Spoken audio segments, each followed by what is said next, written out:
Although you cannot tell exactly when a nucleus can decay, you can tell the rate that a collection of such nuclei will decay. Because of this uncertainty, you can never tell how long a material will be radioactive for.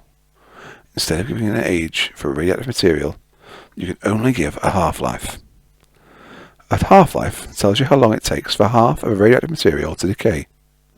If you start with a 100% pure sample of a radioactive material, the half-life is the time it takes for the material to only have half the number of radioactive nuclei in it.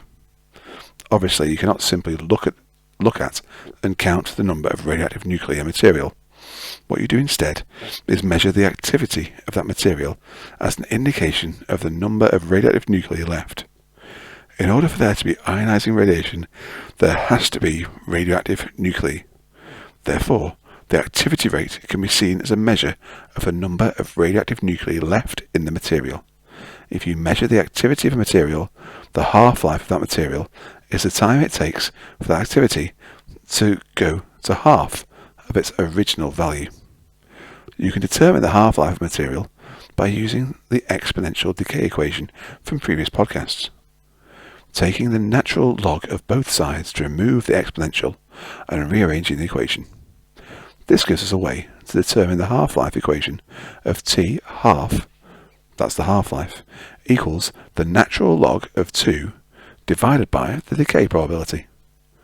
To determine this, we plot the log of activity against time. This gives us a straight line graph where the gradient is equal to negative the decay constant. This graph also tells us that the time taken to half the activity rate is equal to log 2 over the decay constant. You can use this aspect of radioactive decay to determine the age of a material from the radioactive material it contains. If you know the half-life of a given material and the amount it normally contains, you can tell how old it is by measuring the residual amount of radioactive material in the object you are aging. The level of carbon-14 in a material stays roughly constant in living things as it is breathed in as carbon dioxide. When something dies, it no longer breathes, so the level of carbon-14 will now start to decrease in line with radioactive half-life.